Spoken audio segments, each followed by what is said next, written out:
Think about Christ from a psychological perspective, and the critic, my critic, this particular critic that I've been reading, said, well, that doesn't differentiate Christ much from a whole sequence of dying and resurrecting mythological gods. And of course, so yeah, so imagine telling him, like, he comes in like, okay, so Christ, the people like Jordan Peterson are constantly saying there are some useful myths, right? There are some useful narratives that are so much powerful, that there's so much value in them, that it just shapes society and blah blah blah. It's a meme. Yeah, it's a meme basically, right? So the reaction to that is like, well, that story structure of Christ has been repeated throughout history among many other deities. So what is so unique about Jesus that you're latching on to Jesus, right? If you think this is an important story arc and everything, well, we could do that with other figures as well. So Jordan Peterson's response to that is that he cares that the story is real or not. So of course, people have made that claim. Said, well, that doesn't differentiate Christ much from a whole sequence of dying and resurrecting mythological gods. And of course, people have made that claim in comparative religion. Joseph Campbell did that, and Jung to a lesser degree, I would say, but Campbell did that.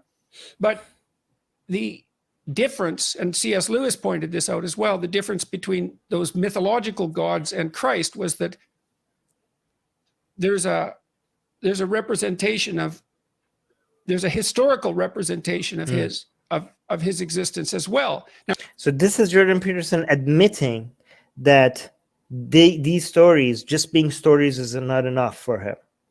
There needs to be, this story needs to be, so there's a narrative world and there's the objective world. So this is basically narrative world talking about his stories and mythology. And then we have the objective world, basically that's his way of saying the real world, right? But the fact that this narrative world actually has some connection to the real world in his mind means this story is different from all the other, like Zeus, Thor, I don't know, like, wait, no, these are not, Thor is more representative, Hercules, I don't know, all these other, they're not connected to the real world. But Jesus, is the story is based on a person that existed in real history. Again, you could debate here. I mean, a lot of people have different opinions about that here. I go based on what most non-religious biblical scholars think. And I'm not saying if they're correct or not. I just apply Occam's razor. Most biblical scholars believe that the story of Jesus is based on something that happened to somebody, right, at some point in time. But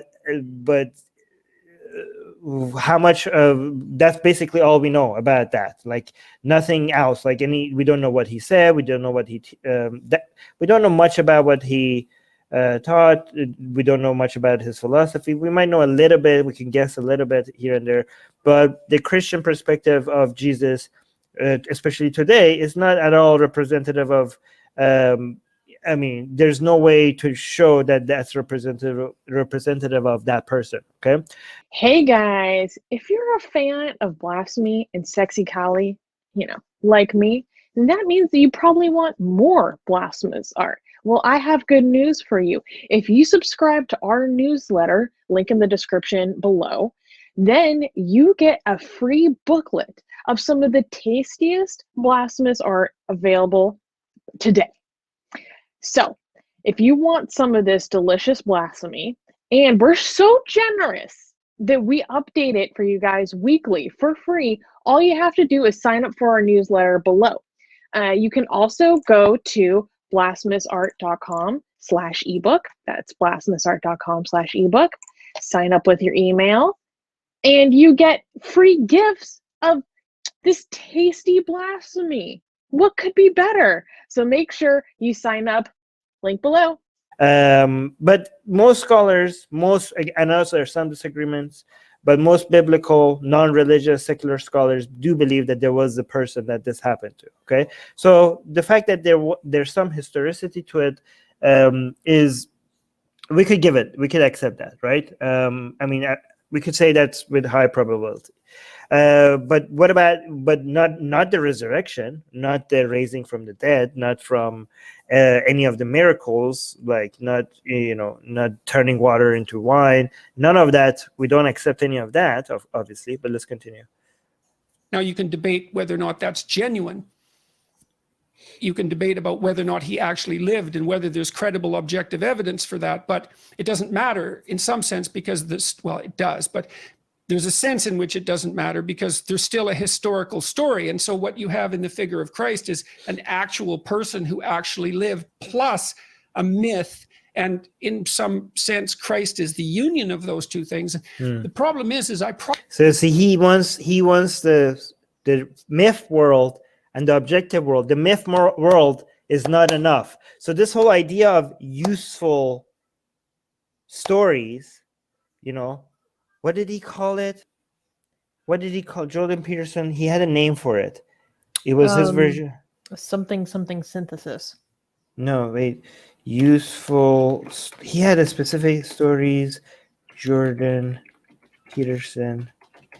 He had a very specific name for it. If anybody in the live chat knows what I'm referring to, please let me know. Facts, irrationality. It's basically Jordan Peterson's version of saying, okay, so let's just, because I can't remember the phrase, I'm just going to say useful truth. Metaphorical truth. Is that what yeah, I think so. Metaphorical truth. Basically, not true. Okay, so there are things that are labeled as true, but they're not true. However, because they're so useful, they are treating them as true. Okay, and an example, I think, was it Britt Weinstein that gave this example, is that, I don't know, for example, let's say that you always assume that a gun is loaded. Okay. And you treat it as if it's always loaded. Even if it's not loaded, you treat it as if it's loaded, right?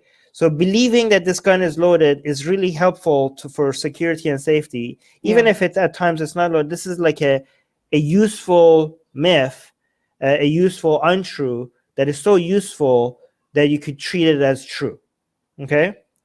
But it's kind of sneaky because if it's a useful untrue that you believe in, but they call it like something like a metaphorical truth, knowing that it's not true. So why are you using a terminology that says it's true, given that it's not true? Because I guess they're saying like treating these untruths as true is better for humanity. And it's better for you as a person, right? However, now we have an admission here that that's not enough. He doesn't want these useful truths to just be untrue, but we treat them as true because they are useful. He's like, no, there needs to be, he wants there to be a connection between his narrative world and the objective world so much that he breaks into tears thinking about how much he needs that, right? Look at probably believe that, but I don't know. I'm amazed at my own belief and I don't understand it. Like, because I've seen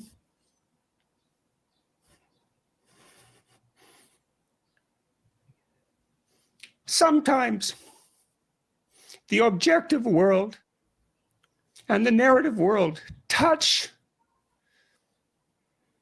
That's Jungian synchronicity. And I've seen that many times in my own life. And so in some sense, I believe it's undeniable. We have a narrative sense of the world. For me, that's been the world of morality. That's the world that tells us how to act.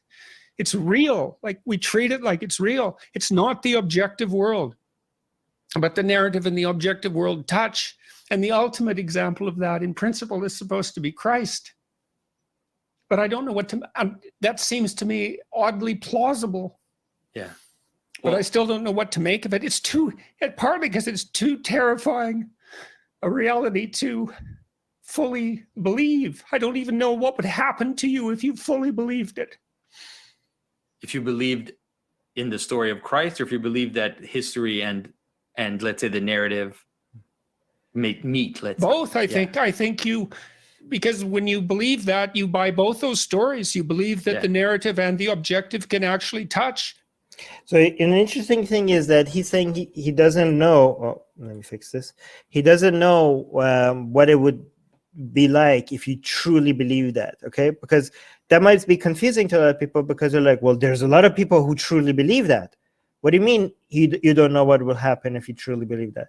Well, the problem is that Jordan Peterson doesn't think they truly believe that, because he thinks that, like a lot of Christians, if they actually truly believe that, they wouldn't at all be living the way they're living.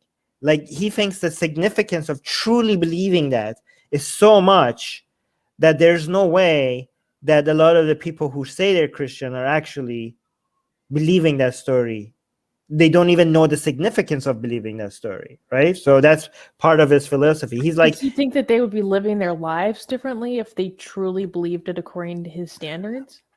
I don't think he's sure what it would be like, but he think it would be significant. He would think it would be shattering you to the very core, like to truly believe that this story actually happened. God came and was man on earth, and he died and he resurrected.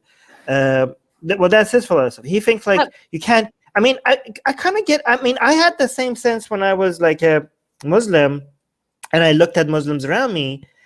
I couldn't understand how could these people think that they're Muslim, because to truly believe that this world, for example, is temporary as a Muslim, I think, and that you die and then you spend eternity in heaven or hell. And then I looked around me and I looked at all these Muslims who were worried about so many insignificant things, given that this world is going to end and they're going to spend an eternity. Like, I couldn't understand, like, why were these people not worried about heaven and hell and not ending up in hell and living? And, you know, I looked at, for example, Muslims around me, and none of them that I know of, and other than my religious teacher at school, had ever read the Quran cover to cover. Like, these people, these are people who thought that this is the word of God, this the creator. I mean, these are people who have read other books, and yet they believe that this is a book that is the verbatim word of God, and they haven't even bothered to read it. Like, I could not understand, why wouldn't you want to know what the creator of the universe has to say? Hey guys, YouTube has fully demonetized our channel for supposedly hateful and harmful conduct, without telling us what we did wrong. If we get to 1,000 patrons, we will be able to keep paying all our team, our editors, our artists, without ever having to worry about monetization again, which would be amazing. Yay! So please support Atheist Republic on Patreon. Link in the description below.